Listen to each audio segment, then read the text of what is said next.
ইচ্ছা করে আওয়ামী লীগকে একটা ওয়াকওভার দিল, সুন্দর সুযোগ। কালকে কিছুই হবে না, এতক্ষণ তোমার সঙ্গে অনেক বড় বড় কথা বললাম, কিছুই হবে না, কিছুই হইতো না যদি এই ভুলগুলো না করতো, এটা এই যে এই দায়িত্ব না নিত, জেলায় জেলায় পুলিশ, জেলায় জেলায় আর্মি। কি করবে বলতে খারাপ লাগে। আজকে যদি সেলি বুঝো না, সেলি আমাদের দেশে যদি চেলিয়ে নিয়ে আসা পুলিশকে পিটায়, এইটা নিউজ হবে না? পুলিশ দুইটা গুলি করলে নিউজ হবে? দুইটাই তো পুলিশের ক্ষতিকর। পুলিশকে যদি চেলিয়ে নিয়ে আসা পিটায়, এইটাও সরকারের পতনের আলামত হবে। আর পুলিশ যদি গুলি করে দুটো লোককে মারে, চেলির বাড়ি খাওয়াচ্ছে, ওইটা সরকার পতনে হবে। এরকম একটা জায়গার মধ্যে আপনি জানেন কেন এগুলো? আমি যেতে আপনি ইগনোর করেন না, মিছিল করো, আমার কি মিছিল করো, মিছিল করে কি করে? এইসব মিছিল মিছিল সরকার পতন হবে না। যদি কোনো ভাঙচুর করে, ভাঙচুর করার পরে দেখবো আমি। এক one statement is good enough. যদি কেউ সন্ত্রাসী করে করুক, আমি কিছু বলবো না। সন্ত্রাসী করার পরে আমি কাউকে ছাড়বো না। এটা কে বলবে? ডিসি বলবে, পুলিশ না। ডিস্ট্রিক্ট অ্যাডমিনিস্ট্রেটর বলবে, জেলা প্রশাসক, ওনার নাম দিয়েছেন আমার জেলা প্রশাসক, উনি জেলা প্রশাসক, খালি খাউন্ডা প্রশাসক। ওই প্রশাসক বলবে না, কালকে মিছিল করা যাবে না। আমি 140 জারি করলাম। পুলিশকে বলবে, দেখো কেউ আইন অমান্য করে কিনা। পুলিশ হুকুম দেওয়ার কিনে ভাই, মিছিল করবো কি করবো না, থাকবো কি থাকবো না, বলবো কি বলবো না, মানুষ মারবো কি মারবো না, রাজনীতি করবো কি করবো না। পুলিশ কেন? পুলিশ আমি অপরাধ করলে পরে তদন্ত করে রিপোর্ট দিবে। আর পুলিশকে লাঠিয়াল বাহিনী বানাচ্ছেন, আমার সেনাবাহিনীকে আগে বসতে বানাই দিচ্ছেন। আর আমার সেনা প্রধান তো আরেকটা বিপদে আছে বেচারা। উনি সেপ্টেম্বর মাসে তার রিটায়ারমেন্ট টাইম শেষ, ওনার 60 বছর বয়স পূর্তি হয়ে যাবে। যদি উনি 3 বছরের জন্য নিয়োগ পান, কিন্তু বয়স তো কমে যাচ্ছে। এখন সরকার দিবে কিনা আমি জানি না। তবে আমার সেনা প্রধান আমার মতো ইসলামিক দলে অংশগ্রহণ করেছেন, আমি ওনাকে সাধুবাদ জানাই, ধন্যবাদ জানাই। প্রথমে একজন সেনা প্রধান হজ করে এসে দাঁড়িয়ে রেখেছেন। এমন কোন সেনা প্রধান নাই যে সেনা প্রধান হজ করেন নাই সেনা প্রধান থাকা অবস্থায়। কিন্তু কেউ আল্লাহর সুন্নত বা রসুলের সুন্নত নিয়ে আসেন নাই। উনি আনছেন, ওনাকে ধন্যবাদ জানাই, সাধুবাদ জানাই। কিন্তু ইট ক্যারিজ মেসেজ। এটা কিন্তু একটা সতর্ক বার্তা দেয়। সেনাবাহিনীতে বা সশস্ত্র বাহিনীতে একটা ধর্মীয় অনুভূতি কাজ করতেছে। আমার দেশের সশস্ত্র বাহিনীতে ধর্মীয় আনুগত্য বৃদ্ধি পাচ্ছে, ওখানে সেকুলারিজম কমে যাচ্ছে, ধর্মনিরপেক্ষতার অবস্থান কমে যাচ্ছে, যার ফলে বৃহত্তর সেনা সদস্যদের সন্তুষ্টির জন্য আমার সেনা প্রধান রসুলের সুন্নত নিতে হয়েছে। কাজে উনি 2.5 মাস আছেন, উনি হয়তো কোনো ঝুঁকি নেবেন না, উনি সরকারে যা বলবে তাই শুনবেন। তারই আলামত, যদি আমি জানি না কয় জেলায় সেনাবাহিনীর কাছে যাওয়ার কথা না, সেনাবাহিনী যাওয়ার কথা না, কারণ এরকম কোনো মেসেজ আমরা পাই নাই, কোনো রকম খবর দেখি নাই। আর সেনাবাহিনী যদি নীরবে যায়, এটা জাতির জন্য দুর্ভাগ্যজনক। সেনাবাহিনী কি করার আছে? সেনাবাহিনী কি করতে পারবে? সেনাবাহিনী কিছু করতে পারছে শেখ হাসিনার জন্য?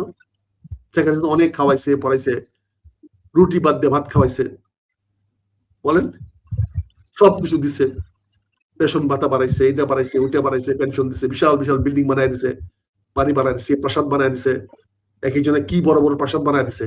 লাভ হয়েছে কিছু? শেখ হাসিনার 1 পয়সা লাভ হয়েছে? শেখ হাসিনাকে 1 ঘন্টার জন্য রাখছে? কাজে লাভ হয় না, এগুলো করে লাভ হয় না। এগুলো করে কিছু কিছু লোকের পেট ভরে। যাই হোক, তোমাকে যে কথাটা বলছি, যে এখানে আমি আমার ব্যক্তিগত মতামত চাইলে আমি মনে করি, আমি যদি স্বরাষ্ট্রমন্ত্রী হইতাম, তাহলে আমি সারা বাংলাদেশে কালকে আওয়ামী লীগকে নির্বিঘ্নে মিছিল করতাম। আমি আওয়ামী লীগকে টেপে ফেলাইতাম যে সে ধ্বংসাত্মক কাজ করে কিনা। তখন পুরোনো ক্যাসেট বাজাইতাম, শেখ হাসিনা কি বলছে, পুরোনো ক্যাসেট বাজাইতাম আসাদুজ্জামান কি বলছে, পুরোনো ক্যাসেট বাজাইতাম আগেকার স্বরাষ্ট্রমন্ত্রীগুলো, আওয়ামী লীগ স্বরাষ্ট্রমন্ত্রী কি বলছে, ওই ক্যাসেট ধরে ধরে আমি অ্যাকশন নিতাম।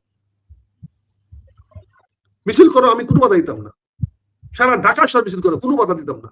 কিন্তু কোথাও যদি একটু ভাঙচুর করতো, আমি তাৎক্ষণিকভাবে তার বিরুদ্ধে ওই আওয়ামী লীগের ভাষায়, ওই আওয়ামী লীগের দেখানোর পথে আমি অ্যাকশন নিতাম। বলতাম ওই সময় হয়েছে বৈধ, যে ভাঙচুর করছে সে সন্ত্রাসী, সন্ত্রাসীর বিচার হইতে হবে।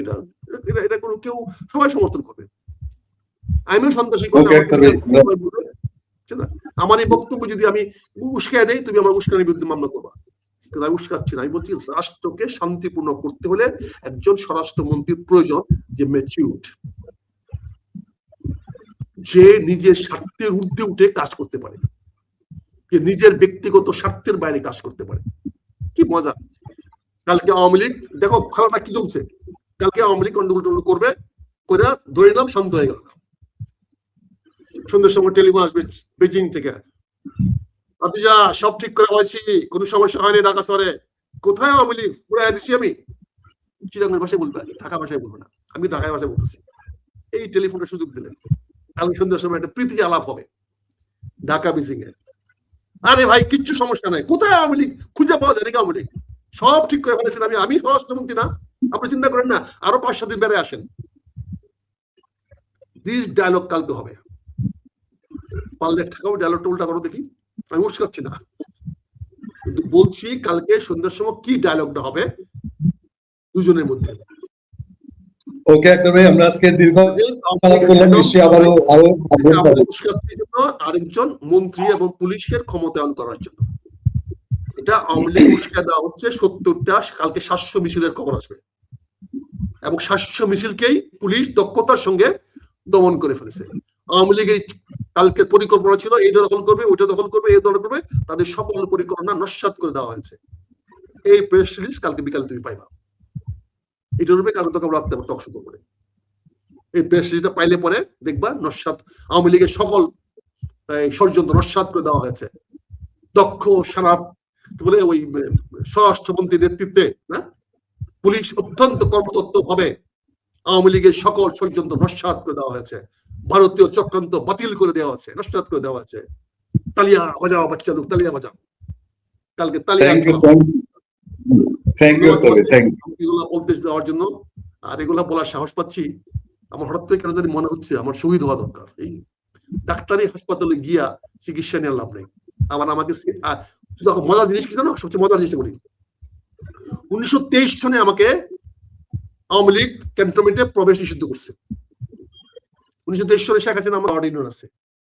12টা ইউনিয়নে কন্ট্রোল করার মতো ক্ষমতা তো পুলিশের নাই, এটা সামাজিকভাবে নিয়ন্ত্রণ হয়। আর যখন পুলিশ মাদকদের পক্ষে যায় তখন জনগণ কন্ট্রোল করতে পারে না। এখন পুলিশ আইন শৃঙ্খলা কেমনে ঠিক করবে? তুমি দেখো মোহাম্মদপুরে কি হচ্ছে, তুমি দেখো ঢাকা বাড্ডার মতো জায়গাতে নেতা মারা ফেলায়, তুমি দেখো পুলিশের উপর আক্রমণ হচ্ছে, ওসিকে পিটাতে যাচ্ছে।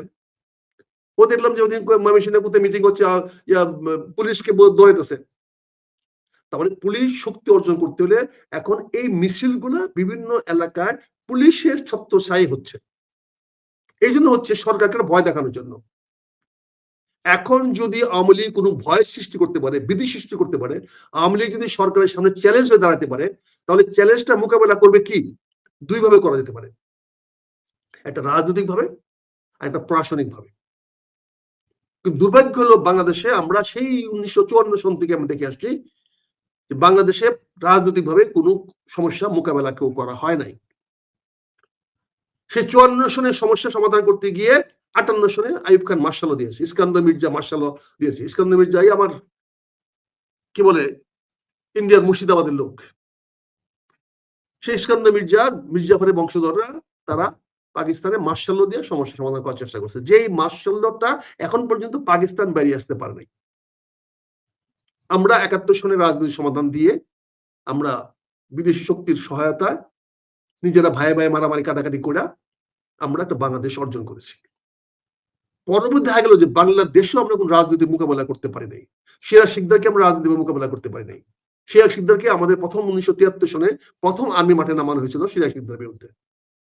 আত্রায় ওখানে প্রথম রাজশাহীতে ওই কি বলে তখন ছিল এটাকে সর্বহারা পার্টি, সর্বহারা পার্টির বিরুদ্ধে আত্রাইতে প্রথম বাংলাদেশ সেনাবাহিনীকে নামানো হয়েছিল।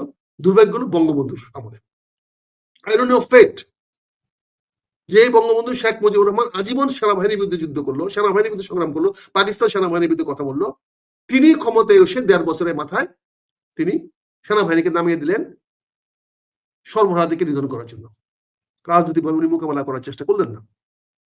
ফলশ্রুতি কি হলো? 75কে অ্যাভয়েড করতে পারলেন না।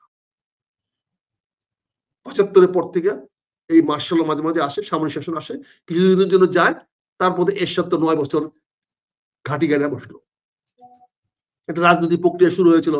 91 সনে নির্বাচনে ছিল বিএনপি, আবার 96 সনে আওয়ামী লীগ, আবার 2001 সনে বিএনপি, আবার 2008 সনে আওয়ামী লীগ। এই যে পালাবদলটা হচ্ছিল, এই গণতান্ত্রিক পালাবদল যদি অব্যাহত থাকতো তাহলে প্রশাসনিক এই ক্ষমতাগুলা হতো না। আজকে সিলেটে যে ঘটনাটা ঘটেছে, Sarwar is a very honest and upright officer, very honest officer এবং সাহসী অফিসার। সে ওখানে দরগা শরীফের কিছু অনিয়মগুলোকে মোকাবেলা করতে গিয়ে সেটা কঠোর পদক্ষেপ নিল। সরকার সেই তাদের পক্ষে না থাকিয়া সরকার সারোয়ারের পক্ষে অবস্থান নিল। তার মানে দরগা শরীফে কি অন্যায় কাজ হয় না, অপরাধ কাজ হয় না? আমরা কি সারা বাংলাদেশে দরগা দিন নিয়ে কথা বলতেছি না, যেখানে কি অপকর্ম হয়, মানুষের বিশ্বাসকে, মানুষের আস্থাকে ব্যবসায় পুঁজি করে কিছু লোক ব্যবসা করে, আমাদেরকে মানুষকে জিম্মি করে কিছু বিক্রি করে, এটা দেখার দায়িত্ব সরকারের না? এই দায়িত্ব তো সারোয়ার সঠিকভাবে করতে গিয়েছিল। হয়তো সে মানুষের টাকা দেওয়াটা বন্ধ করে নাই, সে বলছে আপনারা প্রপার জায়গায় দেন যে হিসাব হয়। যেমন মনে করো আমাদের পাগলা মসজিদে কিশোরগঞ্জে, পাগলা মসজিদ তো আগে একই অবস্থা ছিল, পাগলা মসজিদের নামে যে যেখানে পারছে টাকা করছে। এটা পরবর্তীতে কিশোরগঞ্জের জেলা প্রশাসক এটাকে হস্তক্ষেপ করে এটাকে জেলার আন্ডারে নেওয়া হয়েছে। টাকাটা প্রতি মাসে একবার করে দেখো, 2-3 মাস পর পর গণনা হয়, সবার সামনে টাকাগুলো গণনা হয়, সেই হিসাবটা পায়, জমা হয়। তারপরে কি হচ্ছে সেটা জানি না, সরকারি টাকাগুলো কি খোঁজ খবর আমরা জানি না। কিশোরগঞ্জের ডিসির একটা বাড়তি ইনকামের ব্যবস্থা হয়ে গেছে, এটা অনেকে বলে। কিশোরগঞ্জের ডিসিকে এখন আর ওই লোকাল এলার ফান্ড এত বেশি সংগ্রহ করতে হয় না, ওখান থেকে সাতপাস করে ওই টাকা কোনো মসজিদের নামে, কোনো মাদ্রাসার নামে, এর নামে, সে নামে ডিস্ট্রিবিউট করে সে মোটামুটি ডিসি একটা প্রশাসনিক একটা কাঠামো তৈরি করতে পারে। সারোয়ার হয়তো ওইরকম একটা উদ্ভূত হয়ে চিন্তা করেছিল যে সিলেটের 2টা মাজার শরীফকে নিয়ন্ত্রণ করে সেখানে আয় ব্যয়টাকে ঠিক করবে। এখন এটা তার অপরাধ হয়ে গেল, ভালো কাজ করতে গিয়ে সে অপরাধ হয়ে গেল। তার কাজটা কি অপরাধ ছিল? এখানে ধর্মীয় চেতনার সময় কি আছে? কিছু লোক অধর্ম করবে, আপনারা সেটা অধর্মকে আপনারা এলাও করবেন? মাজারে গিয়ে নাচানাচি করা বা ইসলামের কোন জায়গায় আছে? ঠিক আছে, আপনি মাজারে যান, একজন বিশ্বাস করেন, আল্লাহর রহমত করেন, নামাজ পড়েন, ঠিক আছে, মানত করেন, মানত তো ঠিক আছে, কিন্তু এটাকে একটা হিসাব পথে আনতে হবে। তো সেই সারোয়ার সেই কাজটা করতে গেল, আপনি সারোয়ারকে প্রোটেকশন দিলেন না। তাহলে আগামী দিনে কোন ডিসি কি সরকারের পক্ষে কাজ করবে? কোন ডিসি কি সৎভাবে কাজ করবে? কোন ডিসি কি ন্যায়ভাবে কাজ করবে? সে তো ওই অপকর্মকারীদের পক্ষ অবলম্বন করবে, যারা অপকর্ম করবে তাদের পক্ষ নেবে, কারণ তারা শক্তিশালী বেশি। আজকে তুমি যে ইস্যু সাবজেক্ট নিয়ে আসছো, জেলায় জেলায় সেনা, এই জেলায় জেলায় সেনা নিয়োগটাই তো একটা প্রশ্নবিদ্ধ প্রশ্ন। যখন সংসদ চলতেছে তখন ইন এইড অফ সিভিল পাওয়ারের সেনাবাহিনী কোন অবস্থাতে বেরোতে পারে না, এটা অবৈধ, অন্যায় কাজ করা হয়েছে, কিন্তু কেউ তো প্রতিবাদ করছে না। এখন রুলস অফ কনস্টিটিউশন হচ্ছে, এখন সংবিধান মোতাবেক সংসদ চলছে, সরকার চলছে। এইখানে in aid of civil power 62C, তাতে আর্মি কি করে নিয়োগ হবে জেলা জেলায়, কিভাবে নিয়োজিত হবে, কারণটা কি? যদি আগামীকাল 23শে জুনে যদি আওয়ামী লীগ কোনো কিছু বিষয় হয়, আলোচনা হয়, তাহলে তুমি সংসদে আজকে আলোচনা করো না কেন? যদি কালকে আওয়ামী লীগ যদি সারা বাংলাদেশে মিছিল করে ফেলায়, কি আসবে যাবে? ক্ষমতা পরিবর্তন হবে? আওয়ামী লীগ যদি কালকে সারা বাংলাদেশে যদি মিছিল করে সকাল থেকে সন্ধ্যা মিছিল করে, তাতে কি ক্ষমতার কোনো হেরফের হবে? এই মিছিল মানে কি এই বর্তমান সরকারের পদত্যাগ বা বিলুপ্তি? এটা রাজনৈতিক এক্সারসাইজ, রাজনৈতিক একটা কর্মকাণ্ড, রাজনৈতিক কর্মসূচি তারা পালন করবে। এটাকে এত বড় ফালায়া পুলিশ বলবে, এবং কালকে স্বরাষ্ট্রমন্ত্রী যে বক্তব্য দিয়েছে, কত বড় আপত্তিকর বক্তব্য, কত স্যাটায়ার ভাবে সে বলতেছে টেলিভিশনের সামনে। আওয়ামী লীগ মিছিল করবে, পুলিশ কি বসে থাকবে? পুলিশ কি করবে? পুলিশকে কোন আইনে, পুলিশ অ্যাক্টে কোথায় আইন দিয়েছেন আপনি কারো কর্মসূচিকে বাধা দেওয়ার?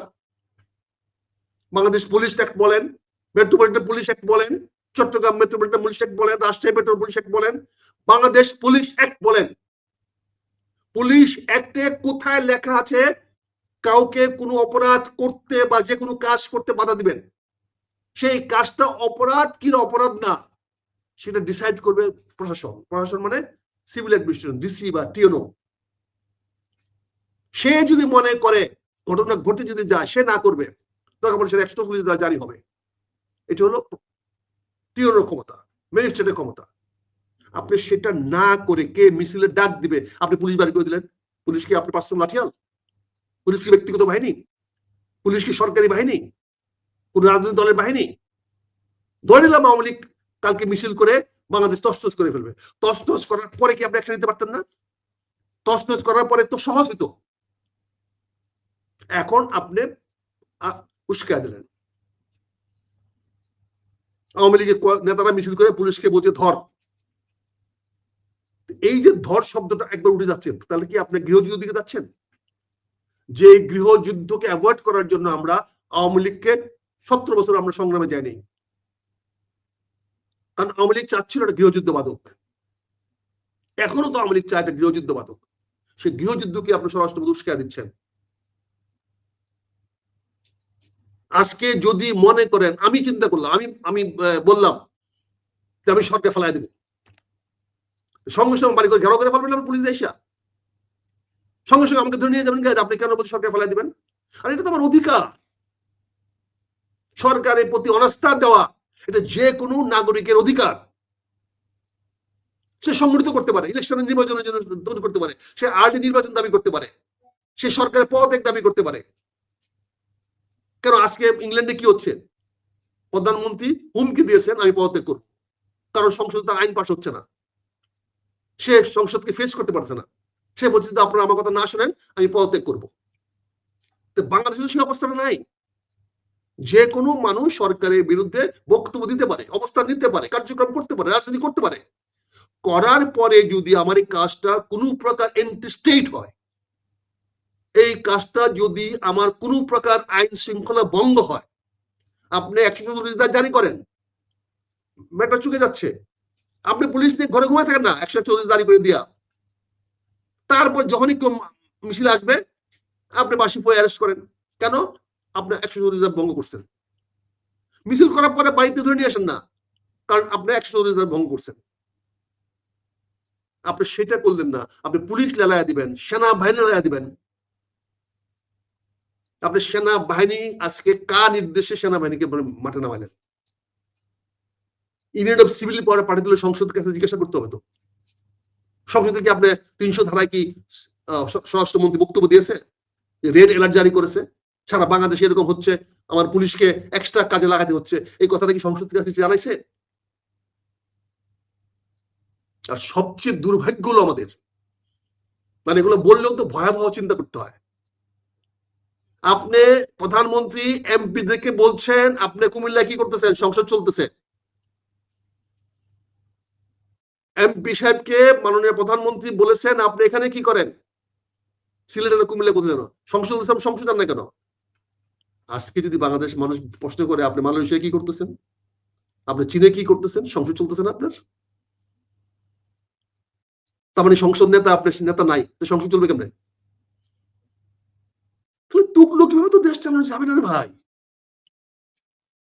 আপনি যা ইচ্ছে তাই করতে পারেন না, আপনি যেভাবে খুশি করতে পারেন না। আপনি চীনে সফর করতে গেছেন, ঢাকা টু চীন যাবেন, আপনি Dhaka to Malaysia, Malaysia to Dalian কেন যাবেন? ডালিয়ান হলো বেজিং থেকে আরো 1000 কিলোমিটার উত্তরে এবং পূর্বে, সে কোরিয়ার নিচে। আপনি ডালিয়ানে কেন যাবেন আপনি? তাহলে আপনি তো স্টেট ভিজিটে যান নাই, রাষ্ট্রীয় সফরে যান নাই। আপনি সেখানে গিয়েছেন ডালিয়ানে কনফারেন্স করবেন, কি বিনিয়োগ কনফারেন্স করবেন না কি করবেন, সেখান থেকে আপনি চীনের প্রধানতা বুঝে আপনি দেখা করে যান। মালয়েশিয়াতে গেছেন, কোনো এজেন্ডা নাই, কোনো ইস্যু নাই, আলোচনা করছেন। এই মালয়েশিয়ার এই ইব্রাহিম তো কদিন আগে ইউনূস সাহেবকে দেখা করতে বাংলাদেশে আসছিল, তাতে মালয়েশিয়ার 2টা লোক বেশি গেছে?